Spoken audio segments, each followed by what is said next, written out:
रावण सिंहासना समान घालून या पुढचे आसन हनुमान वैसला सावधान दशानन लक्ष्मणी। ग्रंथकर्ते श्री संत एकनाथ महाराज या ठिकाणी सांगतायत, रावणाच्या सिंहासनाच्या समोर हनुमान शेपटीचं आसन करून बसला। रावणाचं सिंहासन किती उंच होतं? काल आला नाही का विषय? होय, काल सिंहासनाचा आकडा सांगितला नाही का? 84 लक्ष योजना रावणाचे सिंहासना। अंगद शिष्टाईमध्ये विषय असेल, तुम्ही वाचले कुठेतरी। आणि एवढं असणारं आसन रावणाचं होतं, त्याच्या समान हनुमान शेपटीचं आसन करून बसले। काय होतं ऐका। जैसा सिंहा पुढे गजाचा दर्प की गरुडा पुढे कापती सर्प, तैसा देखोणी कपी प्रताप महाकंप रावणासी। आणि जशा प्रकारे त्या ठिकाणी असणारे सिंहापुढे हत्ती असावा, घाबरावा, किंवा हत्तीवर सिंहाची ताकद चालावी, किंवा गरुडापाशी गरुडाचा ताकद सापावरती किंवा गरुडाला साप घाबरावे, तशा पद्धतीनं हनुमंताला सर्व सेना घाबरत होती असं सांगतात। रावण देखे भयभीत तो विभीषण इंद्रजित संयुक्त लंकेशाची बुद्धी सांगत की अवध्य हनुमंत सर्वथा। आणि हनुमान बसले होते निशंक। विभीषण आणि इंद्रजिताच्या मनामध्ये टेन्शन होतं, ही वानर आपल्याला ऐकत नाहीये। विभीषण आणि इंद्रजित संचित होते। तेवढ्या वेळामध्ये काय घडलं ऐका। मारू जाता हनुमंतासी तेने गांजिले महावीरासी, उछे निर्दाळिले सैन्यासी तो कपी कोणासी न आटोपी। आणि इंद्रजित आणि विभीषण रावणाला सांगतायत की हनुमान आपल्याला ऐकत नाहीये। कसाच ऐकत नाहीये? बघितलंय काल त्याचा पराक्रम अद्भुत आहे, मग काय करावं लागल असा विचार करतात। तरी बुजवावया हनुमंता श्रीरामार पावी सीता, आणि चरण रिघालिया रघुनाथा समस्ता कल्याण परी। इंद्रजित आणि विभीषण रावणाला सांगतायत की बाबा ते असणारा वानर आपल्याला ऐकत नाहीये, मग जर जगायचं असेल तर त्याची जी सीता आहे रामाची, ती रामाची सीता रामाला परत द्या, आणि मग तुम्हाला आणि आम्हाला सुख होणार आहे असं या ठिकाणी सांगतात। जे श्रीरामाचे एक वानर केवळ तेही पाले खाईर, ते नाटोप्या माती दुर्धर मग आल्या रघुवीर कोणास आहे। इंद्रजितानं सांगितलं पप्पा कालपासून बघायलोय आपण, केवळ तेही पाले खाईर, जी रामाचं एक वानर आहे आणि तेही झाडाचा पाला खाणार आहे, ते आपल्याला ऐकत नाहीये।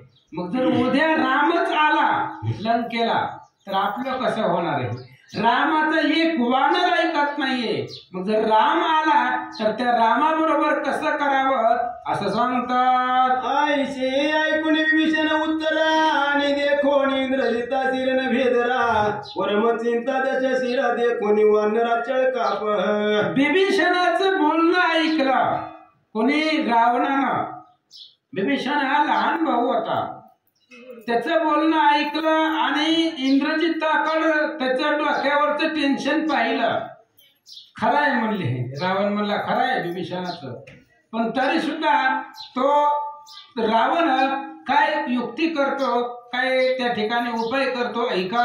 तरी इंद्रजिताची बुद्धी भिन्न, आणि विभीषण म्हणे रिगावे शरण, तरी म्या काय करावे आपण ऐसे रावण विचारी। रावण मनामध्ये विचार करू लागलाय, विभीषण तर म्हणतोय शरण रिगा, तसं इंद्रजितानं तर काही सांगितलेलं नाही, त्याची बुद्धी वेगळी आहे।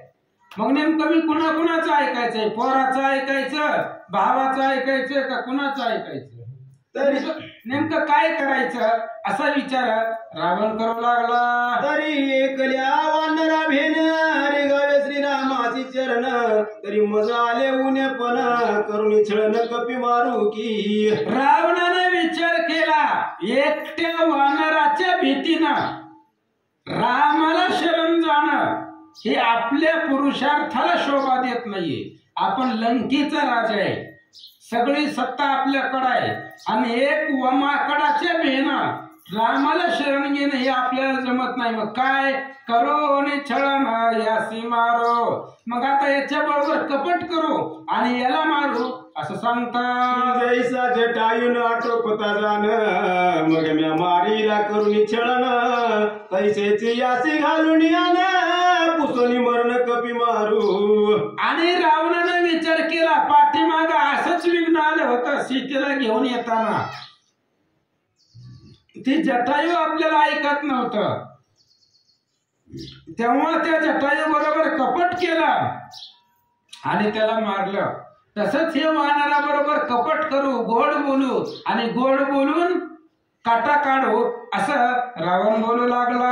जरी श्रीराम भक्त सत्यवादी या सत्याने बोलती त्रिशुद्धी तरी याचे मरण ह्याची बुद्धी छळणानुवादी मारावा. रावणाने सांगितलं जर ही रामाचा भक्त असेल तर खोटं बोलणार नाही, जर रामाचा भक्त असेल तर खोटं बोलणार नाही. मग ह्याला रामाची शपथ घालू, याचं मरण विचारू आणि मारू. रावण बोलू लागला आईशी विचारून युक्ती मग दाई मुखी लंकापती सवादरीला मारुती मरण युक्ती पुसावया. आणि मग अशा प्रकारचा विचार केला रावणानं. आणि मग आता त्याला मारायचंय, गोड बोलून मारायचंय. म्हणून त्या ठिकाणी 10 तोंडानं हनुमंताची स्तुती रावण करू लागला. तरी ऐके कपिंद्रा सावधान तुझ गाली तो श्रीरामाची आण की तुझ कैसेने येईल मरण हे सत्य वचन मग सांगे. आणि रावणानं हनुमंताला सांगितलं हनुमंता रामाची शपथ आहे तुला, तुझं मरण कशात आहे, काय केल्यावर तू मरतोय. आता कोणी सांगल का? तुला रामाची शपथ आहे, कसं तुला मारावं लागतंय, काय केल्यावर तू मरणार आहे असं रावण विचारू लागला. आई कोणी श्रीरामाची आण हनुमान घाली लोटांगण मज सर्वता नाही मरण हे सत्य वचन लंकेशा. आणि रामचंद्राची शपथ ऐकल्यावर हनुमंताने लोटांगण घातलं. कोणाला? रावणाला. कोणाला लोटांगण घातलं? रामचंद्राच्या शपथेला. रामचंद्राची शपथ आहे म्हणून भगवान परमात्म्याला लोटांगण घातलं. आणि हनुमान रावणाला काय उत्तर देतो ऐका. ऐसे परिसता कपी वचन गदगदा हासे दशानन जे जन्मादी गर्भी मरण मर पण तुझ कैसे. आणि हनुमंताने सांगितलं म्हणले रावणा रामाची शपथ घातले पण खरं सांगतो म्हणले मला मरणच नाही. रावण म्हणला असं असतं बाई कुठं, आम्ही पण पोते वाचलेत की पाठीमाग जे जे आकारात आले ते नाशात पावले. जे जन्माला ती मरणार आहे, मग मरण प्रत्येकाला आहे, मग तुलाही मरण आहे. अशा प्रकारे रावण बोलू लागला. मग रावण वदे हनुमंता मिथ्या वदे नको श्रीराम भक्ता आणि तू का वदसी मिथ्य वार्ता निज वृत्तांत मज सांगे. रावणाने सांगितलं हनुमंता मी असं ऐकलंय रामाची भक्त खोटं बोलत नाही, जे देवाचे भक्त आहेत. थोडक्यात महाराज लोक खोटं बोलत नाही असं आम्ही ऐकलंय. मग तू इथं खोटं कसं बोलायला आहे, सांग म्हणले तुझं मरण कशात आहे. रावण बोलू लागला. जैसे जटायुष पुसुनी मरण त्यासी मारिले करुणी छळण तैसेची मज ही करीसी जाण तेने भय वदे मिथ्या. रावणाने सांगितलं हनुमंता तुला माहित आहे पाठीमाग मला ती जटायू ऐकत नव्हतं, तेव्हा आम्ही जटायूला छळण केलं, असंच रामाची शपथ घातली आणि मी त्याला छळण करून मारलं, असंच मला मारीन ही भीती तुला वाटायले. कोण म्हणतंय? रावण. जटायूला जसं मारलं तसंच रावण मला छळण करून मारेल मारील असं तुला वाटतंय म्हणून मरणाच्या भीतीनं तू खोटं बोलायलाय. रावण बोलू लागला, हरी मरण भय जयाच्या चित्ती, मग त्याची कैती श्रीराम भक्ती, देह लोभ्या श्रीराम प्राप्ती, कदा कल्पांती असे ना. रावणानं तुकाराम महाराजाचं प्रमाणच दिलं, देह जावो अथवा राहो. रावणाने सांगितलं हनुमंता, ज्याच्या अंतःकरणामध्ये देहाचा लोभ आहे त्याला रामाची भक्ती कशी घडणार आहे? देह लोभाला रामाची प्राप्ती कशी होणार आहे? तुला जर देहाचा लोभ असेल तर मग तू रामाचा भक्त कसला? असं रावण बोलू लागला. नाहीसे परोपरी प्रबळ ज्ञान, योग्यता बोले दशानन, तरी परदारा चोरी आपण, हे जाणते पण कोण रावणा. रावण ज्ञानच सांगू लागला महाराज, पाटावरच बसला सूचकाच्या रावण आणि हनुमंताला सांगू लागला. हनुमंतानं ऐकून घेतलं. हनुमंतानं सांगायला, येड्या एवढं मला ज्ञान सांगायला, एवढं वेदाची भाषा बोलायला एवढं जर तुला कळतंय, मग दुसऱ्याच्या बाईला हात लावू नये हे तुला कळत नव्हतं का? परस्त्रीचं हरण तू का केलं? एवढं तू वेदाची भाषा माझ्या पुढे बोलायलाय, मग तू सीतेला चोरून का आणलं? असं हनुमान बोलतात. हरी मरण भय कासाविसी, आणि सीता चोरोनी सोय पळसी, तो तू आमासी कविसी, मरण भयासी का भीत. अरे बाबा तू आम्हाला शिकवायला, होय आम्हाला शिकवायला लागला तू. अरे पण जर तुला एवढं सगळं कळतंय, तू काय म्हणायला लागला? मरणाच्या भीतीनं तू मरण सांगणार, आणि मरणाला जे भेटते ते रामाचे भक्त नसते असं जर तू सांगायला, मग तूच तिथं रामाच्या भीतीनं भिकारी झाला. रामाला तिकडे पाठवलं, लक्ष्मणाला पाठवलं, सीता घेऊन आला. मरणाच्या भीतीनं तू रामापासून पळून आला आणि आता आम्हाला ज्ञान सांगायला, असं हनुमान बोलतात. वर मी खोचला लंकानाथ, मग त्याशी सांगे हनुमंत, ऐक माझा मरणार्थ, तुझं यथार्थ सांगेन मी. रावणाच्या हृदयाला लागलं हनुमंतानं बोललेलं. हनुमान भेट नव्हते, बिनधडक बोलायचंय, काय कोणाला काय करायचंय ती करू दे. कालच सांगितलंय, तुझं ऐसे दशकंठी रणे मर्दिन कोट्यानो कोटी. त्यामुळे हनुमान घाबरत नव्हते बोलायला. रावणाच्या काळजाला लागलं. मग हनुमंताने सांगितलं, बाबा सांगतो म्हणले माझं मरण ऐक. मी असत्य बोललो नाही तुझसी, जे मरण नाही माझ्या देहासी, तरी मरण आहे पुच्छासी, ते मारसी तेव्हा मी मरे. आणि हनुमंताने सांगितलं, मी मगा बी आज चुकीचं बोललो नाही, खोटं बोललो नाही, आणि आता बी मी खोटं बोलत नाही. मरण नाही देहासी, मला मरणच नाही. बर तुला तो पटतच नसल तर मग माझ्या शेपटीला मरण आहे.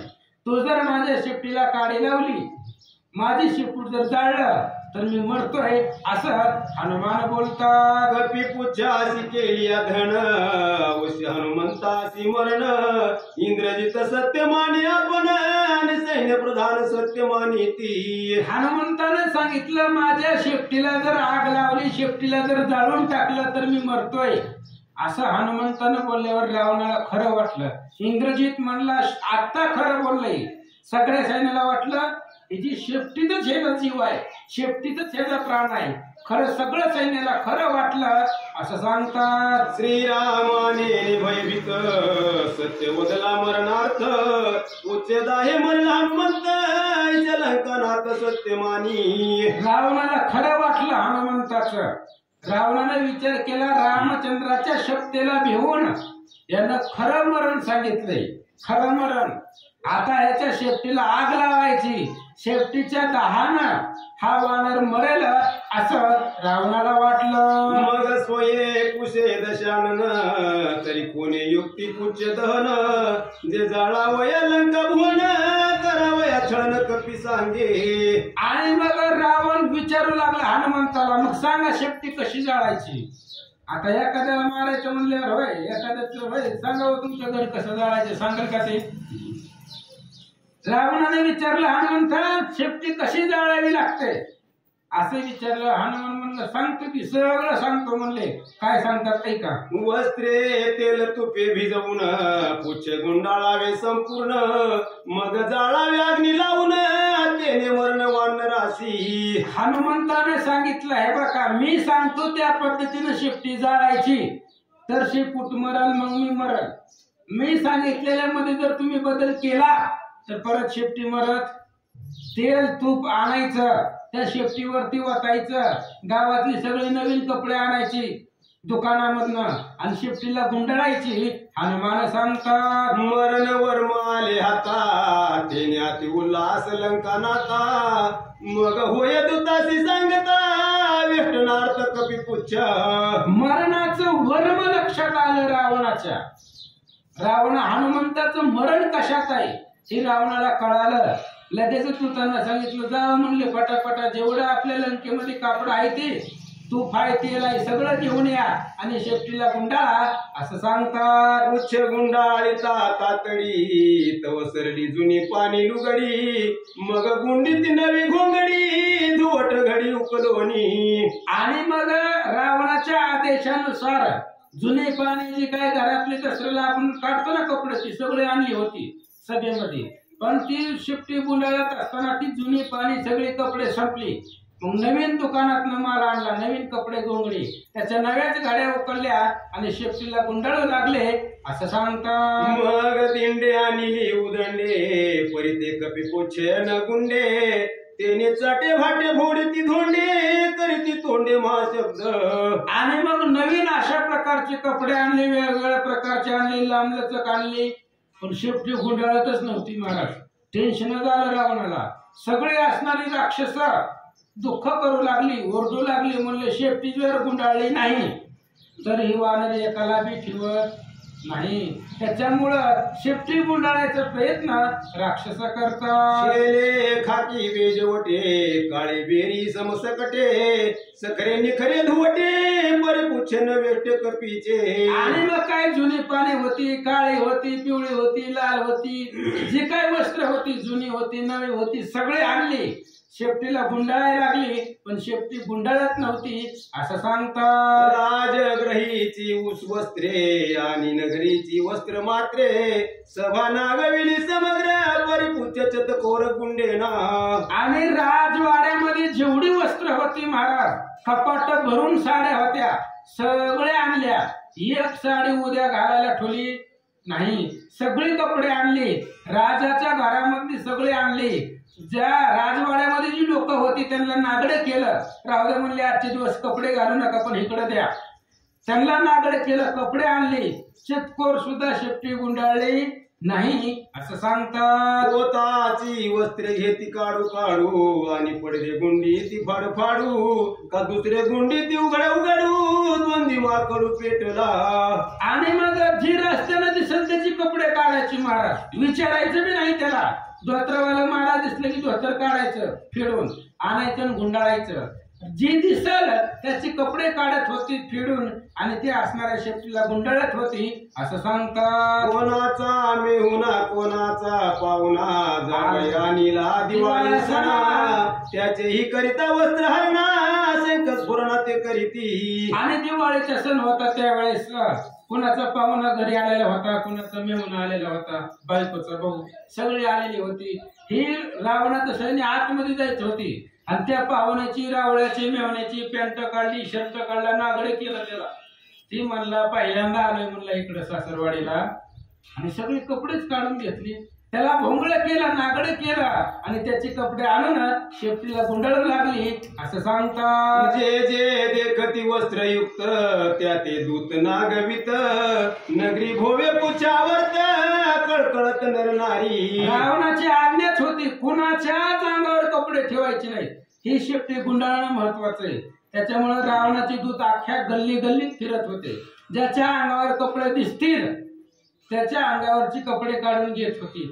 सगळे अख्खी लंका नागवी केली महाराज. सगळ्याची वस्त्र काढून घेतले शेपटीला गुंडाळत होते असं सांगतात. पुरुष नागवले हळहळीत मग कात्रणे लिंग झाकीत.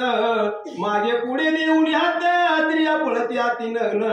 पुरुष नागवले गेले स्त्रियांना सुद्धा नग्नता केलं. पाठीमाग पुढे हात देऊन पळू लागले म्हणतात. मग रावणासी लुगडी करून आणि ती उघडी. लंका नागविली रोकडी कडो विकडी कपी पुच्छ. आणि मग रावणा रावणाच्या असणाऱ्या घरामधली सगळी कपडे जी होती त्या ठिकाणी लंका नागवी केली महाराज. देश आहे सगळ्या अख्ख्या गावामध्ये सगळी नागरी, कोणाच्याच अंगावर कपडे नाही, सगळे असणारी वस्त्र काढून त्या शेपटीला गुंडाळत होती असं सांगतात. नगर नागविली हळहळीत आणि सभा नागविली समस्त, नग्न स्त्रिया राणी वसात पुरविला अंत कपी पुच्छ. आणि गावामधली सगळे पुरुष स्त्रिया नग्न केले होत्या. सभेमध्ये एकाच्या अंगावर कापड ठेवलं नव्हतं. राणीवासा सगळं ते सगळे कपडे आणलेले होते. त्याच्यामुळं हनुमंताच्या शेपटीनं लंका नगरीमध्ये आकांत मांडला असं सांगतात. दुर्ग साठवण निर्वडी तेला तुपाची टाकी गाडी, कपी पुच्छ केली कोरडी घोंगडी पांगडी भिजवणी. आणि मग वस्त्र आणायचं आणि भिजवायचं, वस्त्र आणायचं आणि भिजवायचं. कशात? पाण्यात होईल. तेल आणि तुपामध्ये वस्त्र भिजवायची. संपलं ना रावणाच्या घरातलं तेल, तूप बी संपलं, तेल बी संपलं. घरातलं नाही, राज्यातलं संपलं. सगळं तेल तुपाचा तिथं कमीपणा आला असं सांगतात. ग्रहत स्नेह नाही नगरात वातीला वेल्या समस्त, गडद पडली लंक्यात लंकानात धुकधुकी. अहो तेल तूप काहीच त्या ठिकाणी शिल्लक राहिलं नाहीये.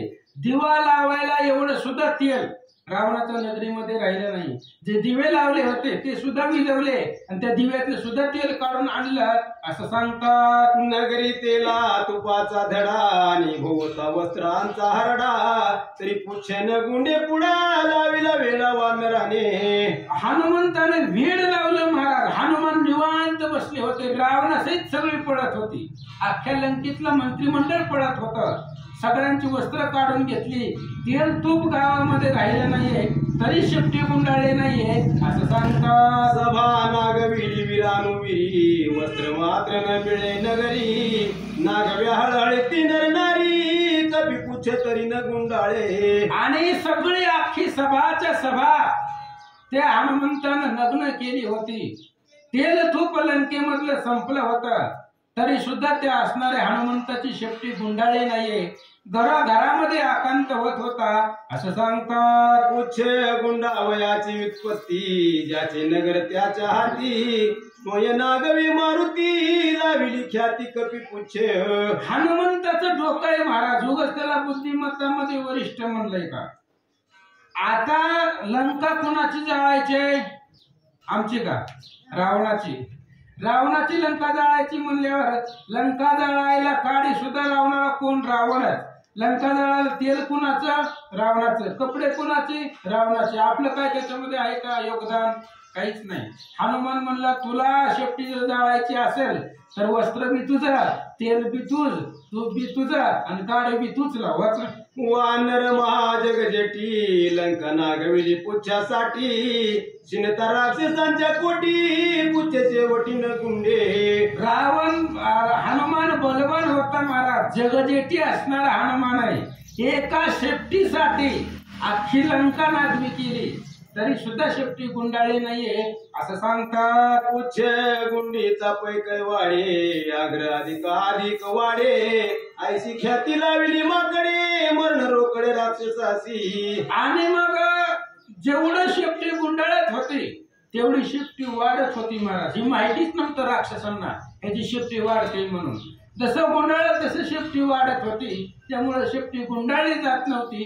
जेवढे गुंडाळले तेवढेच उघडं दिसत होता असं सांगतात. नाही झगडा नाही भांडण, करिता कपी पुच्छासी वेष्टन, तृणप्राय केला रावण, ऐशी गाडी अंगवन हनुमंत. हनुमंताची ताकद आहे महाराज. नाही झगडा ना भांडण. भांडण केलं नाही कुणासोबत लंकेमध्ये, झगडा नाही, कुणाला हात लावला नाही, तरी रावण तृणप्राय केला. रावण गवताप्रमाणे केला. रावणाला नाहक त्रास दिला असं सांगतात. उच्च वेष्टीले समग्र, अल्प उरले दिसे आग्र, ऐसे ऐकून दशशिर पितांबर म्हणे गुंडाळा. आणि राक्षसांनी सांगितलं म्हणले शेपटी गुंडाळले, पण थोडीशी राहिली म्हणली, किंचित. रावण इथभर राहिली म्हणली थोडीशी. रावण म्हणला हे माझे पितांबर घ्या म्हणले. स्वतःला धोतर फेडून दिला, पण ती शेपटी गुंडाळा असं सांगतात. इंद्रजित प्रधाना समवेत रावण संतोष चित्त उच्चदा हे मरे हनुमंत उच्च समस्त वेष्टावे. इंद्रजित आणि बिभीषण संचित होते. इंद्रजिताला सांगितलं, इंद्रजिताने म्हणले काय बी करा पण ती शेपटी गुंडाळा.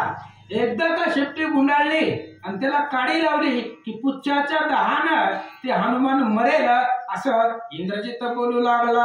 मग पितांबरे श्वेतांबरे आणि पट्टकुळे मनोहरे गुंडिता ते क्षौमांबरे पुच्छन भरे कपीचे. मग इंद्रजितानं सांगितल्या पद्धतीनं अनेक प्रकारचे वस्त्र आणले, वेगवेगळ्या रंगाचे आणली, कलरचे आणली, जुनी आणली, नवी आणली, तरी हनुमंताची शेपटी गुंडाळली नाही असं सांगतात. तव इंद्रजित अतिशय धाकत जरी वाचला की हनुमंत तरी समजता करील घात पुच्छ दहनार्थे मारावा. इंद्रजित मनामध्ये घाबरत होता महाराज. जेव्हापासून हनुमान लंकेत आलाय तेव्हापासून इंद्रजिताची भीती वाढत होती.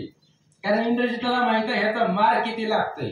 इंद्रजिताने विचार केला जर शेपटी गुंडाळणं झालं नाही तर ही वानर कोणालाच ठेवीत नाही असा विचार करू लागला. रावण धाके मानसी जे पुच्छन गुंडे पयामासी तरी केवी मारवे हनुमंतासी म्हणून उपसा बोक्षी स्पुंद तो. रावण रडू लागला महाराज जर शेपटीच गुंडाळली नाही तर मग ही वानर आपल्याला ठेवीत नाही.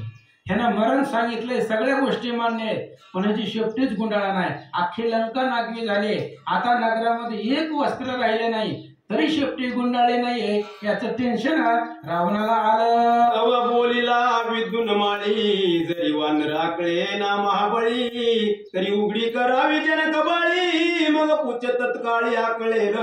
तिथं एक हुशार मंत्री होता, त्यानं रावणाला सांगितलं, म्हणले महाराज एक युक्ती आहे. म्हणले काय? जावं म्हणले अशोक वनामध्ये सीतेच्या अंगावरची साडी आणा. हनुमंतानं ऐकलं महाराज. हनुमंताने विचार केला ह्यातलं एक बी बाहेर जाऊ द्यायचं नाही मनपातलं. या राजसभेमधलं एक बी बाहेर गेलं नाही पाहिजे. विद्युत माळी असं बोलल्यावर हनुमान काय करतात ऐका. ऐसे ऐकता हनुमंते मग सावरिले निज पुच्छाते तो दूत सांगती रावणाते जे आम्ही पुच्छाते आकळीले. त्या विद्युत माळीचं बोलणं हनुमंतानं ऐकलं. काय सांगितलं होतं त्यानं? अशोक वनामध्ये जाऊन सीतेच्या अंगावरची साडी आणा. हनुमान म्हणला ही जातेल की ह्यांना काय आहे? रावणाची ऑर्डर मिळालं कुठेही जातेली पण एक बी बाहेर जाऊ द्यायचा नव्हता. सीतेचं नाव ऐकल्याबरोबर हनुमंतानं शेपटी आकडली. तेवढ्यात गुंडाळणाऱ्या सैन्याने सांगितलं महाराज काही गरज नाही. म्हणले आम्ही या शेपटीला गुंडाळलं असं सांगतात. आम्ही सेवका तुरबळी पुच्छा कळीले समूळी म्हणून पिटिली सर्वांनी टाळी केला समूळी गडगर्ज. सेवकाने सांगितलं महाराज आम्ही गुंडाळलं म्हणले शेपटीला. आता तिला एवढी सुद्धा शेपटी शिल्लक राहिलेली नाहीये. सगळं तिला वस्त्र गुंडाळलं म्हणून सर्वांना आनंद झाला असं सांगतात. तव रावण सांगे अतिक्रोधार्थे अग्नीला वारे पुच्छाते मग आणून लोहकाराते लाविले भाते अग्नीसी. आणि मग लगेचच ते असणाऱ्या रावणाने सांगितलं आता उशीर करू नका म्हणले. एकतर ह्याची शेपटी गुंडाळता किती त्रास झालाय माहितीये. आता वेळ लावू नका, लगेचच ते असणाऱ्या अग्नीला त्या शेपटीला काडी लावा म्हणले, अग्नी लावा. लोहकाराला त्या भातेवाल्याला बोलवा म्हणले आणि लोहाराला बोलवून अग्नी लावा असं सांगतात. लंकानाथ सुख समेळी पूजा करावया होळी हनुमंत मारावा महाबळी अग्नी जवळी सोये आला. आणि मग त्या असणाऱ्या त्या ठिकाणी विचार केला. कोणी रावणाने सांगितलं त्या शेपटीला आग लावा आणि त्या हनुमंताला मारून टाका असा आदेश रावण देऊ लागला. तव अग्नीच्या पोटात की अपमानावा लंकानाथ तव त्याची करू पाय हनुमंत तो भूयार्थ उधारा. आणि रावण अग्नीच्या जवळ आला म्हणजे आता अग्नी शेपटीला लावायचंय. अग्नीच्या मनामध्ये विचार आला ह्याचा इथं आपण लय काम केले ती बिगर पगायची लय त्रास दिलाय, मग आता ह्याचा अपमान करायचा भर सभेमध्ये. म्हणून अग्नीच्या मनामध्ये जे होतं तेच हनुमंताच्याही मनामध्ये होतं असं सांगतात. तया काळी हनुमंते विनविल्यासे पितयाते जे वायू सकाग्नी ते तरी ज्वाळाते ते होऊन येदी. आणि तेवढ्या वेळामध्ये हनुमंतानं पप्पाला बोलवलं. म्हणले पप्पा तुम्हाला रावणाच्या इथलं काम करणं बंद करायचंय का नाही? जर तुम्हाला रावणाच्या घरी काम करायचं नसेल तर आम्हाला मदत करा. काय करायचं? अग्नी इथं जवळच येऊ द्यायचं नाही. कोणाला सांगितलं? वाऱ्याला. म्हणजे शेपटीला अग्नी लागून द्यायचा नाही, की तुमचं काम आहे असं हनुमान बोलतात. ज्वाळा होऊन येथे ऐशी मोनिया वायू ते अपमाना वया रावणा ते कवी पुच्छार ते खवळला. हनुमंतानं सांगितलं वाऱ्याला इथं ज्वाळा होऊ द्यायच्या नाही, थोडा त्रास जाऊ द्या, नाका तोंडामध्ये धूर जाऊ द्या. म्हणजे ह्यांची लय माजली ती म्हणली हे राक्षस, हे तर अग्नीच लागू द्यायचं नाहीये अशा प्रकारे सांगितलं. आणि काय करतात ऐका. भाते फुंकिता चौपासी परिस्पर्शे नात्या पुच्छासी राक्षस होती कसावीसी पर्याग्नी तयास लागे ना. मग रावणानं राक्षसांना बोलवलं. ती भाते फुंकू लागले तरी सुद्धा अग्नी शेपटीला स्पर्श करत नव्हता, अग्नी शेपटीला लागत नव्हता. त्यामुळे रावणाला परत दुःख झालं असं सांगतात. मग रावण पुषे हनुमंताशी अग्नि कान लागे पुच्छासी हनुमान म्हणे रावणाशी तू आहेस अति मूर्ख. मग रावणानं हनुमंताला विचारलं बाबा तुझ्या म्हणण्यानुसार शेपटी सगळे गुंडाळले, मग शेपटीला अग्नी का लागत नाहीये? त्यावेळेस हनुमंतानं सांगितलं मूर्ख आहे म्हणले तू, तुला कळत नाही का? घरामध्ये अतिथी आलाय म्हटल्यावर वाच बरं पुढं. सद विवेक ज्ञान ज्याशी नाही तू अति अज्ञान तू तव ज्ञान गर्वी पाषाण दे धर्म लक्षण लक्षेना. हनुमंताने सांगितलं रावणा तुला कळत नाही का? सत्सत विवेक बुद्धी कशाला म्हणतायत? तू ज्ञान आहे पण दगडासारखं आहे, तुझ्या ज्ञानाला उपयोग नाही. धर्म काय सांगताय तुझ्या लक्षात येत नाहीये असं सांगतात. भाते फुकिता चेतन केवी ज्वाळा होती सचेतन तरी हे तुझं नाही रे ज्ञान त्या ज्ञान लंकेच्या. हनुमंताने सांगितलं रावणा तुला कळत नाही, भात हे अचेतन आहे, भात निर्जीव आहे. आणि निर्जीव भात्यानं मी सजीव आहे की मी जिवंत आहे, मग निर्जीव भात्यानं सजीव जिवंत असणाऱ्या ह्याला कसा अग्नी लागल? हनुमंताला सांगायचं तू येऊन फुक इथं, ती भात सोडून तू फुकल्यावर अग्नी लागतंय असं हनुमान बोलतात. ते तो वचन मानले लंकेशासी मग पाचारुनी निज विरासी कुंकू लाविले पुच्छाची सत्य पेशी सांगोनी. मग हनुमंताचं बोलणं रावणाला पटलं, ती भात बाजूला केलं, ठेवा म्हणले त्याचा उपयोग नाही. मग 4-5 सेवकांना बोलवलं राक्षसांना आणि सांगितलं फुका म्हणले शेपटीवरती, काय बी करा पण त्या शेपटीला अग्नी लावा असं सांगतात. राक्षस फुंकिता चौपासी तो पुच्छे दडपिले अग्नीसी घोर घाणी उठे घासाची तेने कासा विस राक्षसे. आणि त्यावेळेस राक्षस आले फुंकू लागले महाराज शेपटीवरती, तरी सुद्धा अग्नी पेटना गेला, त्याच्यामधून धुवट निघाली आणि घाशामध्ये त्यांच्या असणारा ती धूर गेला असं सांगतात. घोर घाण अति प्रबळ डोळा सुवे मुखी लाळ आणि उर्धव श्वासे खोकती सकळ हल कल्लोळ मांडीला. आणि ती असणारा धुवट घाशामध्ये गेल्यामुळं नाका तोंडातून पाणी वाहू लागलं, मुखातून तोंडामधून लाळ पडू लागली आणि त्या ठिकाणी असणारा बिकट अवस्था त्या फुंकणाराची झाली असं सांगतात. आयसा द्वंद्वा पेटला हनुमंत सभा झाली धुमरा कुळीत वानरे मांडीला नर्त अलंकनात गजबजिला. अशा प्रकारे अख्ख्या सभेमध्ये धूर झाला महाराज, धूरच धूर, अग्नी नाहीच तिथं, सगळा धूरच पसरला. सगळ्या सभेमध्ये जी बसली होती नाका तोंडामध्ये सगळ्यांचा धूर गेला, व्याकुळ करून टाकली राक्षस असं सांगतात. मग रावण पुषे हनुमंता पुच्छ कान जळे फुंकिता हनुमान म्हणे लंकनाता ऐकता सांगेन मी. मग रावणाने विचारलं हनुमंता सगळी सभा कासावीस झाले, तुझ्या शेपटीला अग्नी का लागत नाहीये असं रावणाने विचारल्यावर हनुमान म्हणले सांगतो म्हणले ऐक. गती अधोगती पुढती नव्हे मरण प्राप्ती ऐसे राक्षसा मारोनी मारुती गुणाती ती महागाई यानं ठेवलंच नाही कुणाला, हात मोडला म्हणून एवढाय नाही, पाय मोडला म्हणून एवढाय नाही, डोकं फुटलं म्हणून एवढाय नाही, अजिबात कसली दवाखाना नाही, दवाखाना नाही, आयसीयू नाही ना गाडी दवाखान्याची नाही, कसलंच काय ठेवलं नाही, सगळी पिट करून टाकले, मारून टाकले, या ठिकाणी धरून रांगोळी सारखा करून टाकलं. ग्रंथ करते आपल्याला सांगू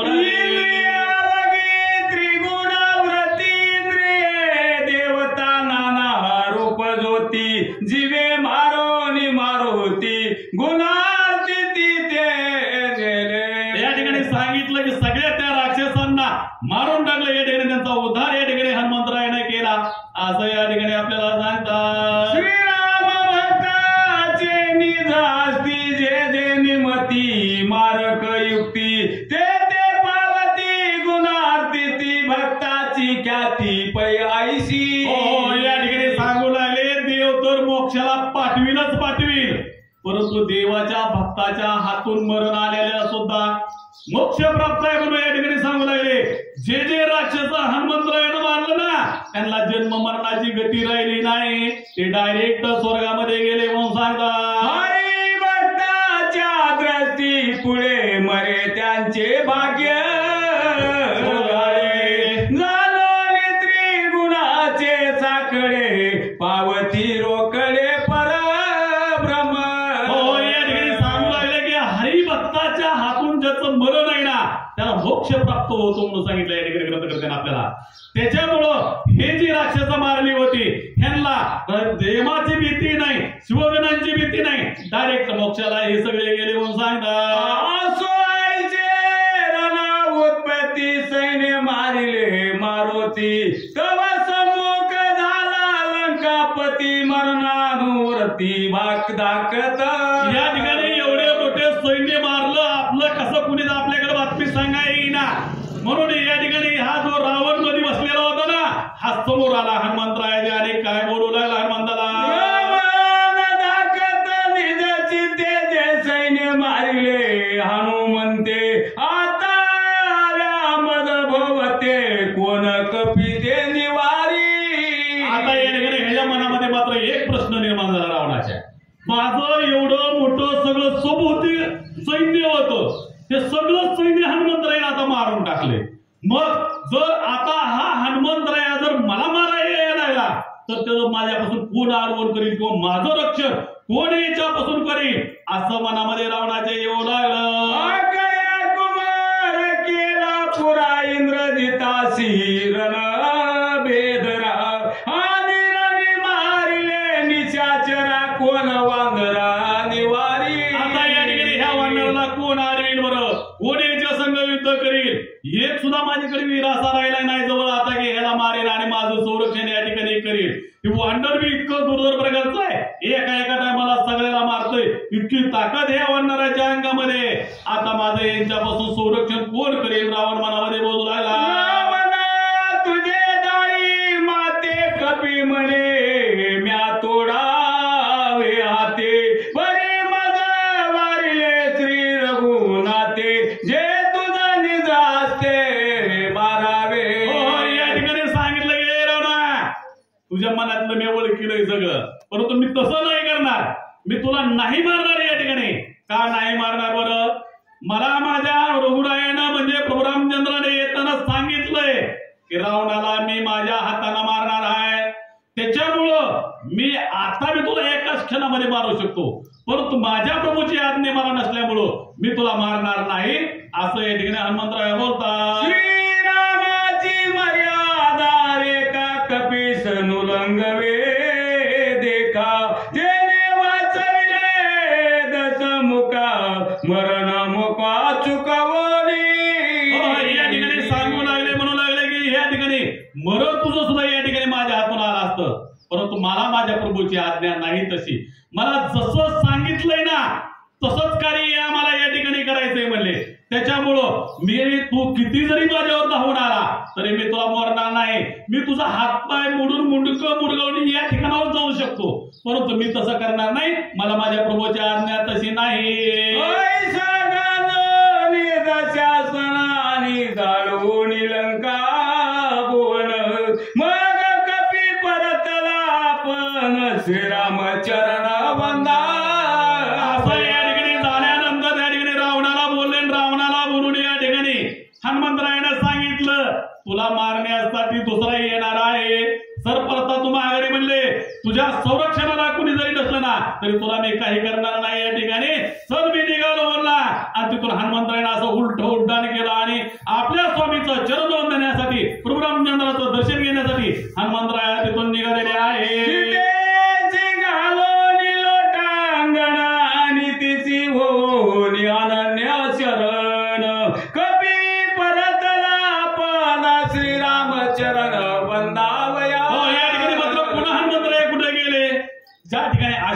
लंकेमध्ये सीतामाता ठेवलेल्या होत्या ना, त्या ठिकाणी गेले, सीतामाताला वंदन केलं ठिकाणी, म्हणजे नमस्कार घातला आणि म्हणू लागले, माता मी आपल्या स्वामीकडे चाललेलो आहे आणि लवकरात लवकर तुमची सोडवण करण्यासाठी सीतामाता त्यांना घेऊन मी या ठिकाणी येतो वचन दिलं आणि तिथून हनुमंतराय निघालेले आहे. मस्तक मनी घेऊन खुनाने खुन पुसोनी मुख वचन कपी परतला पण श्रीरामचंद्र आपण पाठीमागे ऐकलेलं आहे की या ठिकाणी प्रभू रामचंद्रापासून सीता मातेनं हनुमंतरायला ओळखावं याच्यासाठी हातातले अंगठी आणली होती, परंतु मी सीतामाता तुम्हाला भेटलोय का नाही ह्याची एक खूण द्या म्हणून सीतामातेने चुडामणी दिलेला होता.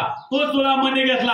आणखीन प्रभू रामचंद्राचा आणि त्यांचं जे गुज्ज ज्या गुह्य गोष्टी झालेल्या होत्या पाठीमागच्या त्या सीतामातेने हनुमंतरायाला मागे सांगितल्या होत्या. ह्या गुज्ज गोष्टी आणि चुडामणी घेतला आणि आपल्या स्वामीकडे म्हणजे प्रभू रामचंद्राकडे हनुमंतराय निघालेले आहे. श्रीराम नामावरती आणि हृदयी श्रीरामाची मूर्ती देह विकला श्रीराम कीर्ती अनन्य भक्ती हनुमंते. या ठिकाणी सांगू लागले की आपला देह हा प्रभू रामचंद्राच्या कार्यासाठी लावून हनुमंतराया आपल्या स्वामीकडे निघाले. श्रीराम देके गतीची गती श्रीराम देके नयन स्वार्थी श्रीराम देके सर्वभूती भक्त परमार्थी हनुमंत. या ठिकाणी प्रभूला काय दिसत नाही हो, काय कळत नाही हो.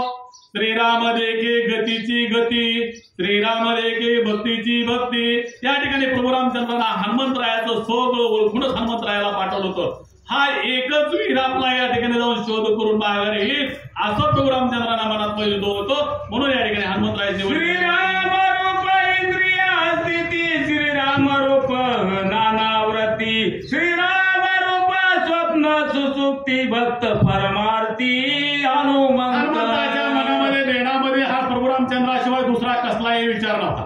झोपताना जय श्रीराम, उठताना जय श्रीराम, जेवताना श्रीराम, झोपी जरी गेलं ना तरी अंगावरची केस हनुमंतरायाच्या जय श्रीराम असं भजन करत होते. त्याच्यामध्ये सुषुप्ती नाटवी दुसरं काही नाम नव्हतं, फक्त प्रभू रामचंद्राचं नामस्मरण म्हणजे नामस्मरणच या ठिकाणी हनुमंतरायाच्या मुखामध्ये होतं. एका जनार्दना चरण झाले ब्रह्मलिखित संपूर्ण पुढारे श्रीराम गमन सेतू बंधनावधान. या ठिकाणी सांगितलं की हे 7 अध्यायाचं ब्रह्मपत्र या ठिकाणी आज संपलं. जनार्दन स्वामींनी आपल्या जनार्दन स्वामींच्या शरण जाऊन एकनाथ महाराजांनी आपल्याला ह्या ब्रह्मपत्राचं लिखाण या ठिकाणी सांगितलं. प्रत्यक्ष हनुमंतरायाने जाऊन लंकेमध्ये केलेली कीर्ती आपल्या स्वमुखाने सांगायची नको. आपण कसं सांगावं या ठिकाणी मागे निघालेलं आहे अध्यायामध्ये. आपण जर केलेलं कार्य आपण आपल्या तोंडानं सांगायचं म्हणतं तर ते आपली अपकीर्ती केल्यासारखं आहे. म्हणून हे कार्य सांगण्यासाठी प्रत्यक्ष ब्रह्मदेवाला या ठिकाणी पत्र द्यावं लागलं आणि हे पत्र आणून लक्ष्मणबाईच्या हातामध्ये द्यावं लागलं. आणि लक्ष्मणबाईनं एवढी मोठी सगळी जमलेली जनता होती, सगळ्या जनतेला हे पत्र वाचून दाखवलेलं आहे. या ठिकाणी एकनाथ महाराजांनी सांगितलं या ठिकाणी ब्रह्मपत्राची समाप्ती झालेली आहे आणि आता इथून पुढं सेतुबंधनाचं काम चालू होईल. सेतू बांधतेली लंकेमध्ये जातेली रावणाला मारतेली इथून पुढचं कार्य असं सुरू होईल. स्वस्ती श्री भावात रामायणे सुंदर कांडे काकार टिकिया ब्रह्मलिखित हनुमंत प्रताप कथन नाम त्रयोदशवी शंती माध्याय